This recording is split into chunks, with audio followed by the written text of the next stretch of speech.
Bienvenue à tous et à toutes. Voilà, vous êtes au trésor du ciel. Ce matin, on va encore parler du couple et spécialement de l'autorité dans le couple. Qu'est-ce que l'autorité dans le couple? C'est important de bien comprendre les choses. Je veux saluer Hervé ainsi que Bernard. Soyez les bienvenus, soyez encouragés, fortifiés ce matin. Oui, Bruno, sois le bienvenu chez Kina. Bruno, que la paix de Dieu soit sur toi et toute ta famille. Réjouissez-vous dans le Seigneur. Voilà, on va prier, on va demander à Dieu de guider, oui, cette journée et aussi cet enseignement, que ça vraiment puisse être inspiré par le Saint-Esprit. Seigneur, merci parce que nous désirons faire ta volonté, pas la nôtre. Nous désirons voir comme toi tu vois les choses, pas d'une manière humaine, charnelle, mais d'une manière divine, oui, selon ton esprit, selon ta volonté. C'est à cela que tu nous appelles, Seigneur, et c'est toi qui bâtis les couples, les familles, mais aussi l'Église. Tu l'as dit toi-même, je bâtirai mon Église, et c'est vrai que ça commence par le couple, par la famille. Une Église en bonne santé, c'est des familles en bonne santé, Seigneur, et c'est ce que tu veux. Merci pour tout ce que tu fais dans cette société. Merci pour tout ce que tu fais, oui, dans l'Église, mais aussi dans cette société, parce que nous sommes appelés à porter la lumière à ce monde, oui, à tous ceux qui sont autour de nous, dans notre travail, partout où nous allons, partout où nous passons, apporter ta lumière, un témoignage de toi. Merci parce que tu as voulu le couple, tu as voulu la famille, oui, pour que ton image soit restaurée, oui, sur cette terre, que ton nom soit loué. Amen. Voilà, l'autorité dans le couple, comprendre l'autorité. Donc on va revenir dans Genèse au chapitre 2, versets 18 à 24. L'Éternel Dieu dit: il n'est pas bon que l'homme soit seul, je lui ferai une aide semblable à lui. L'Éternel Dieu forma de la terre tous les animaux des champs et tous les oiseaux du ciel, et il les fait venir vers l'homme pour voir comment il les appellerait, et afin que tout être vivant portât le nom que lui donnerait l'homme. Et l'homme donna des noms à tout le bétail, aux oiseaux du ciel et à tous les animaux des champs, mais pour l'homme, il ne trouva point d'aide semblable à lui. Alors l'Éternel Dieu fit tomber un profond sommeil sur l'homme, qui s'endormit. Il prit une de ses côtes et referma la chair à sa place. L'Éternel Dieu forma une femme de la côte qu'il avait prise de l'homme, et il l'amena vers l'homme. Et l'homme dit: voici cette fois-ci celle qui est os de mes os, chair de ma chair, on l'appellera femme, parce qu'elle a été prise de l'homme. C'est pourquoi l'homme quittera son père et sa mère et s'attachera à sa femme, et ils deviendront une seule chair. Amen. Voilà, une seule chair.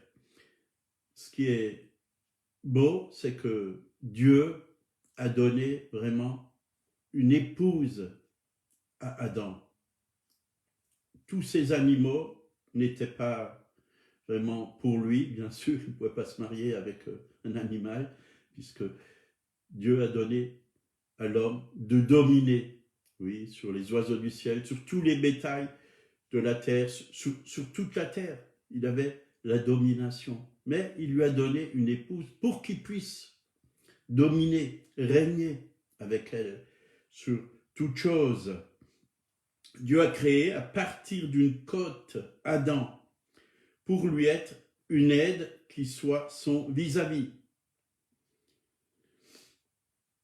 Donc quelqu'un qui serait parfaitement et complètement compatible avec lui physiquement. Le mot hébreu pour côte peut être traduit par côté. Ève a été formée à partir d'une part du côté d'Adam. Elle était de la même matière qu'Adam.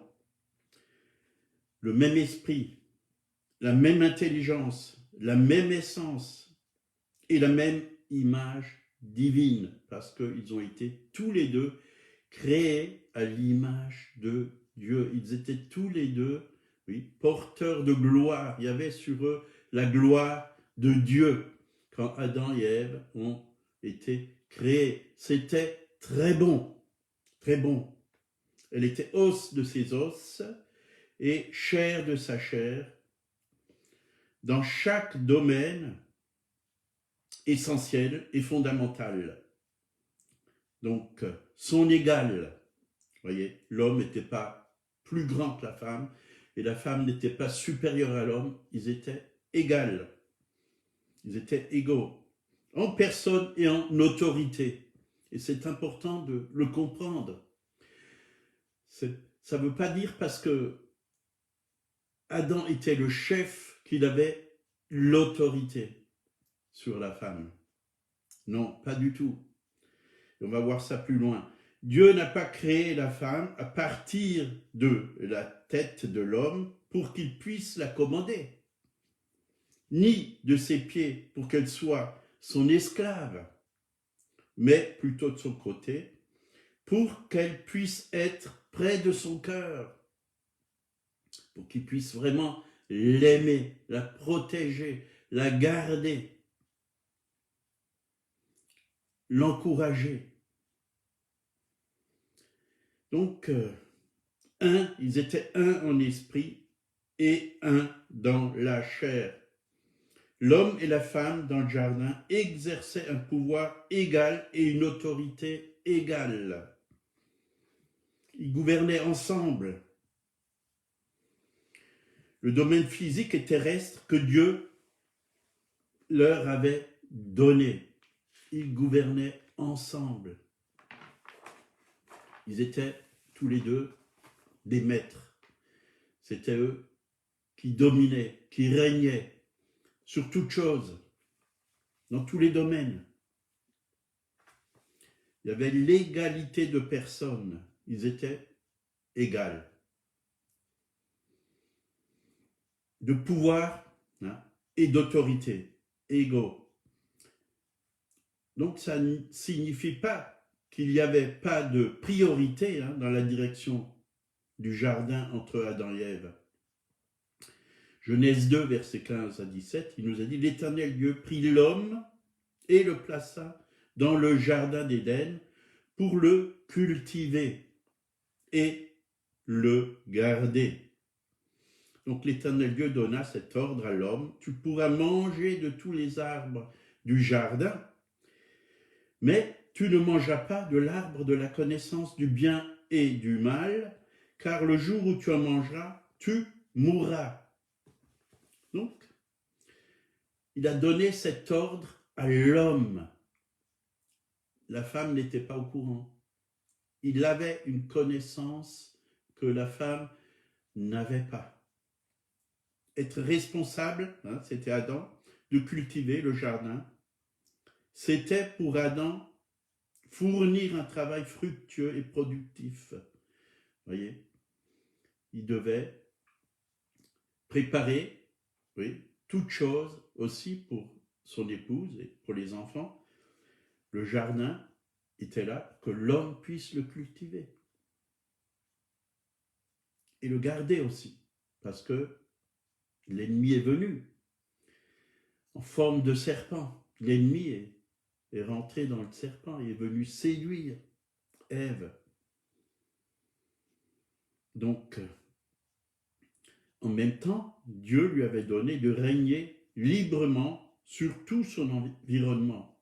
La seule restriction, hein, dans la liberté d'Adam, c'était l'interdiction de Dieu de manger de l'arbre de la connaissance du bien et du mal.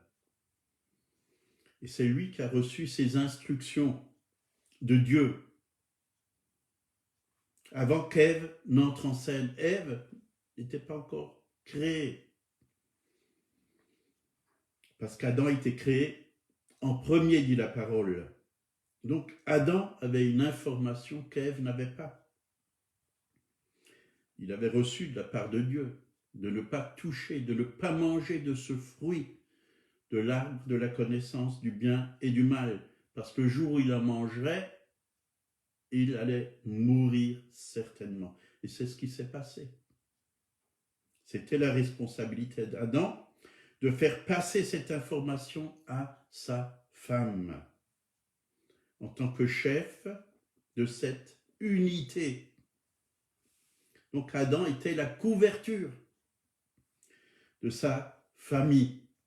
Il devait protéger, garder. Malheureusement, il ne l'a pas fait. Donc cette couverture était basée sur sa responsabilité. Il était responsable.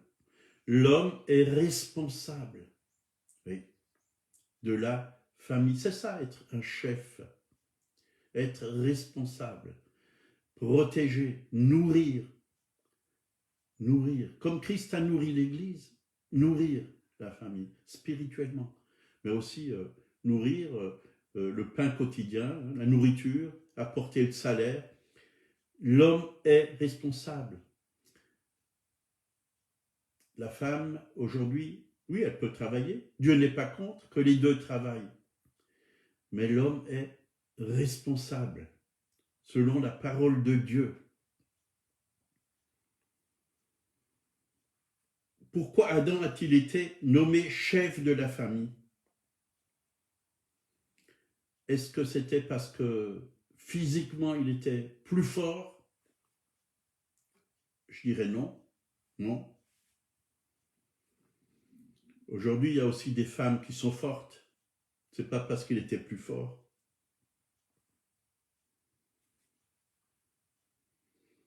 Il y a des femmes qui sont costauds. Adam était chef parce qu'il a été créé le premier et qu'il possédait des informations qu'Ève n'avait pas. C'était la position d'autorité d'Adam était basée sur la connaissance.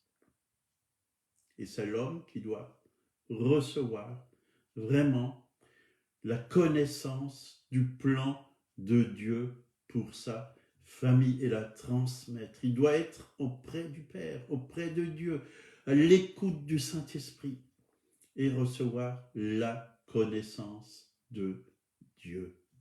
Et quand ça vient du Saint-Esprit, c'est transmis dans l'amour, dans la lumière, et c'est confirmé dans le cœur de la femme.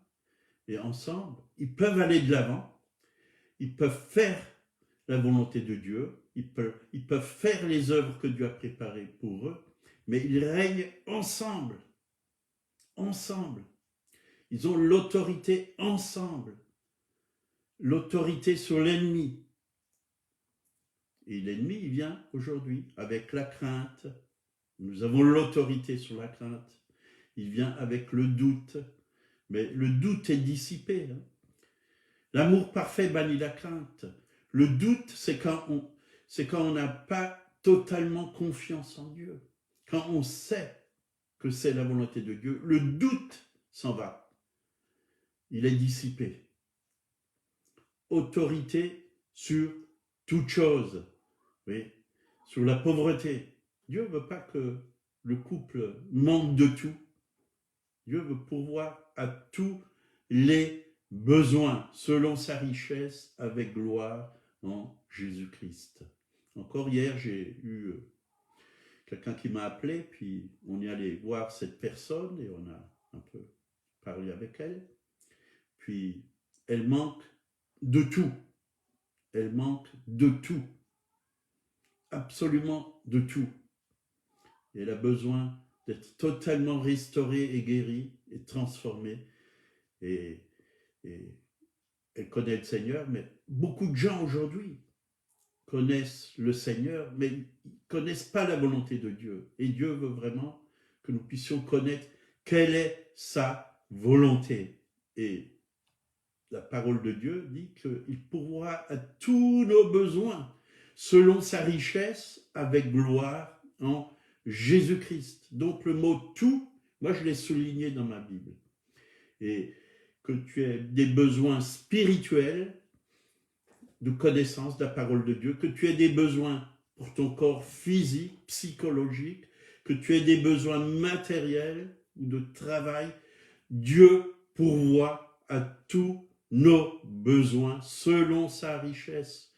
Quand il est écrit selon sa richesse, Dieu n'est pas pauvre. Le ciel et la terre sont à lui. Et il a 1001 moyens de faire venir les choses vers nous pour pourvoir. Mais nous devons marcher à sa suite, sur ses traces. Nous devons lui obéir. Donc Dieu veut construire, reconstruire. Si quelque chose n'a pas été dans le couple, Dieu veut le reconstruire, rétablir. Je parlais dimanche à l'assemblée, au semeur, quelqu'un qui disait que Dieu veut restaurer tout ce que le diable, nous redonner tout ce que le diable a volé. Alors j'ai dit oui, c'est vrai, il veut, mais si on s'est fait voler, c'est parce qu'il y a eu une porte ouverte. Oui, et il y a eu un accès pour que le diable puisse venir nous voler. C'est vrai, c'est un voleur. Il ne vient que pour voler, égorger et détruire, mais Jésus a dit, je suis venu afin que mes brebis aient la vie et qu'il l'ait abondamment. Donc, il faut fermer la porte à l'ennemi. D'abord, il faut demander pardon au Seigneur, parce qu'on a donné accès à l'ennemi. Soumettez-vous à Dieu, résistez au diable, dit la parole de Dieu, et il fuira loin de vous. Alors, dans nos foyers, dans nos couples, nous devons fermer la porte à l'ennemi pour qu'il n'ait plus accès. S'il y a eu quelque chose qui n'a pas fonctionné, Dieu peut tout restaurer. Mais il y a le pardon, peut-être, oui, demander pardon à Dieu, mais peut-être à notre épouse ou l'épouse à son mari.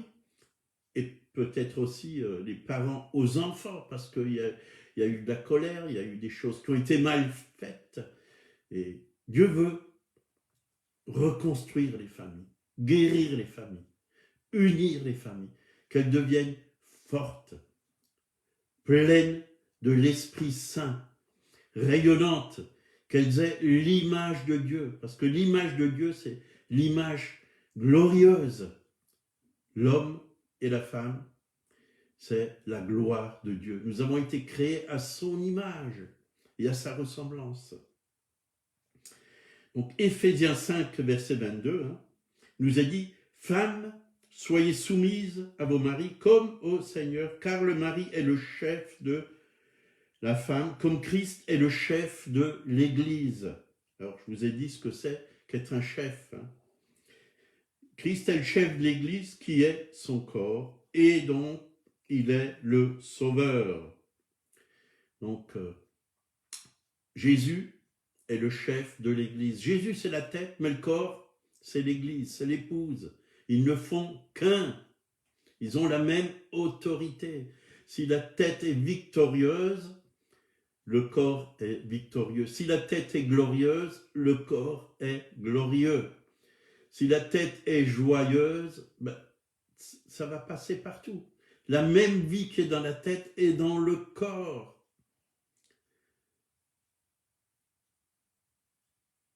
On a besoin vraiment de réaliser qui on est, de connaître notre identité en Christ. Alors, qu'est-ce que signifie Christ? Le mari est le chef. Cela signifie pas qu'il dirige comme un patron. Être la tête, c'est pas dire ici c'est moi qui commande. Non, c'est pas cela. Puisque je suis le chef, ici c'est moi le patron. Ça ne signifie pas qu'il faut avoir le contrôle. Hein? Non, il doit diriger en tant que chef. L'homme doit apporter les solutions, l'autorité spirituelle et la direction à la famille. Être la tête ne signifie pas gouverner, signifie diriger dans l'amour, donner l'exemple. C'est ça, être la tête, le chef. Oui. Comme Christ est le chef, la tête de l'Église, il s'est donné pour elle, il aime l'Église, il aime son épouse. Nous devons aimer nos épouses, nous devons aimer nos enfants, les protéger, être des exemples. Beaucoup d'hommes ont abandonné leur rôle et font un peu ce qu'ils veulent aujourd'hui.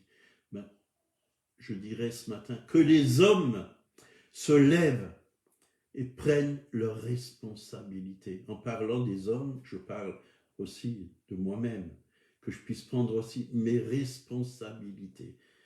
On a tous besoin d'apprendre, on a tous besoin de se laisser corriger, enseigner par le Saint-Esprit, par la parole de Dieu, et d'être remis vraiment au bon endroit et faire les bonnes choses au bon moment et les faire comme Dieu veut qu'on les fasse pour sa gloire et pour son honneur.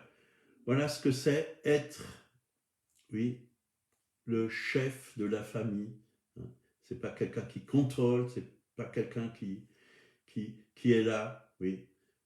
C'est pas de l'autoritarisme. L'autorité n'a rien à voir avec l'autoritarisme. L'autorité, c'est pour protéger, c'est pour bénir, c'est pour apporter vraiment la bénédiction autour de nous. Voilà, on va s'arrêter là pour aujourd'hui.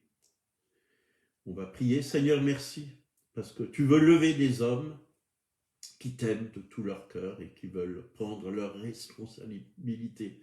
Oui, des hommes, oui, et aussi des femmes qui sont à leur côté, oui, près de leur cœur, ces femmes qui sont près de leur cœur pour les aimer, pour les bénir, pour les nourrir, oui, dans tous les domaines, oui, les protéger. Merci Seigneur, parce que tu restaures ton Église, tu guéris ton Église, tu guéris les familles, tu guéris les couples. Oui. Merci Seigneur, parce qu'au travers des familles, tu veux te révéler Seigneur. Oui, parce que ton image est restaurée au travers des familles qui marchent selon ta parole, selon ta volonté.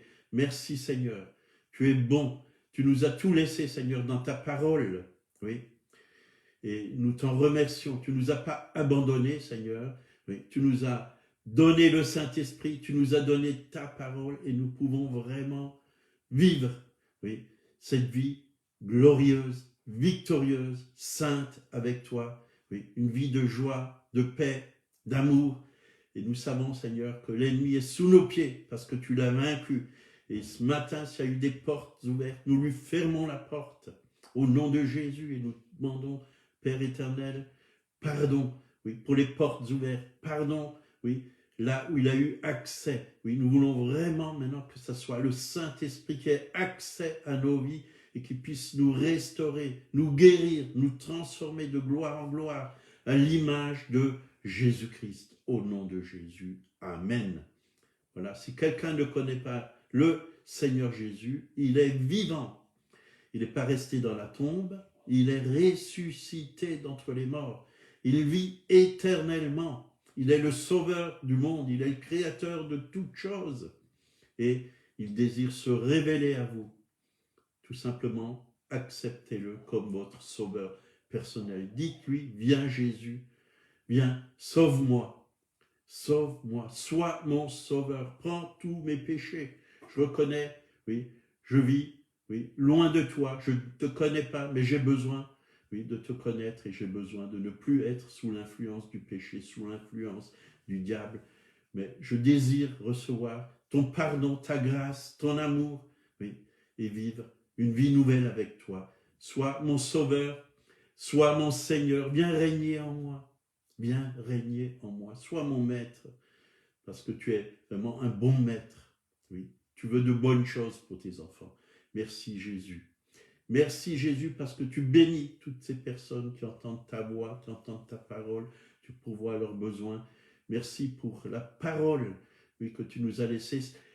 Si vous n'avez pas de Bible, vous pouvez en trouver une, vous pouvez même me téléphoner, on peut vous en envoyer une, on en a donné hier à quelqu'un qui connaît le Seigneur depuis un certain temps, mais elle n'avait pas de Bible. Mais Dieu veut pourvoir. Si vous n'avez pas de Bible, vous pouvez nous appeler. Il y a mon téléphone sur Internet, sur mon site, tout en haut, page d'accueil. Il y a mon fixe, téléphone fixe. Il y a mon téléphone portable.